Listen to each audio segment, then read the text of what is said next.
আজকে আমরা একটা খবর দেখেছি ঢাকা থেকে যে রাষ্ট্রপতি পদত্যাগ করেছে তার শারীরিক অবস্থা দেখিয়ে। আমরা জানি খেলাটা কি, বিএনপি সরকার তার পরিকল্পনা মাফিক এই রাষ্ট্রপতিকে পদত্যাগ করিয়েছে। আমরা বলেছিলাম এই সরকার নির্বাচিত হওয়ার পরপরই উচিত ছিল এই ফ্যাসিস্টের দোসর দুর্নীতিবাজ রাষ্ট্রপতিকে অপসারণ করে তাকে পদত্যাগের সুযোগ না দিয়ে তাকে অপসারণ করে তাকে গ্রেফতার করা।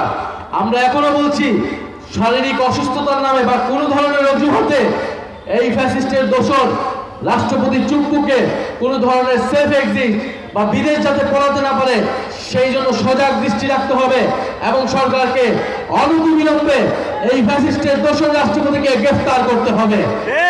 আমরা মনে করি ফ্যাসিস্টের রাষ্ট্রপতি সহ ফ্যাসিবাদের যেই দুর্নীতি, যেই গণহত্যা হয়েছিল সকল কিছুর বিচার এই বাংলার মাটিতে নিশ্চিত করতে হবে। ওসমান হাদির হত্যার খুনিদেরকে এই বাংলার মাটিতে বিচার নিশ্চিত করে জুলাই গণহত্যায় যারা অংশ নিয়েছিল তাদের বিচার নিশ্চিতের মাধ্যমে জুলাইয়ের শহীদদের প্রতি আমাদের যেই কমিটমেন্ট সেই কমিটমেন্ট আমাদেরকে পালন করতে হবে। ফলে আমরা আশা করব নেত্রকোনাবাসী আপনারা ঐক্যবদ্ধ থাকবেন। জুলাই সনদ যদি বাস্তবায়ন না হয়, গণভোট যদি বাস্তবায়ন না হয়, পুলিশ সংস্কার হবে না, প্রশাসন সংস্কার হবে না, দুর্নীতি বন্ধ হবে না, লুটপাট বন্ধ হবে না, দেশের আলোতে কোনো পরিবর্তনই হবে না, দেশের কোনো ধরনের সংস্কারই হবে না।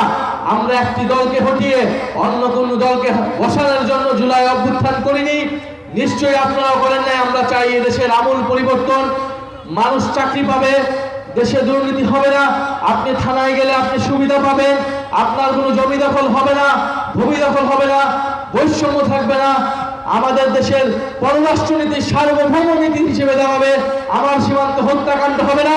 এরকম একটা বাংলাদেশ আমরা গড়ে তুলতে চাই।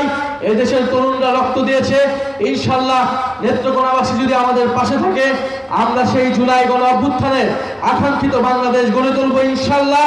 এবং আপনাদেরকে কথা দিচ্ছি এই নেত্রকোনা পৌরসভা সহ আগামী স্থানীয় সরকার নির্বাচনে এনসিপি এককভাবে প্রতিদ্বন্দ্বিতা করবে এবং আপনারা যদি সহায়তা করেন, সাথে থাকেন, আস্থা রাখেন, ইনশাল্লাহ জাতীয় সংসদে মাত্র 6 জন হওয়া সত্ত্বেও যেভাবে আমরা কথা বলে যাচ্ছি জনগণের পক্ষে স্থানীয় সরকার নির্বাচন যদি আমাদেরকে সুযোগ করে দেন, ইনশাল্লাহ এইখানকার স্থানীয় সরকারকে আমরা জনগণের প্রকৃত জনপ্রতিনিধিত্ব হিসেবে প্রতিষ্ঠা করব, দুর্নীতিমুক্ত জনপ্রতিনিধিত্ব হিসেবে প্রতিষ্ঠা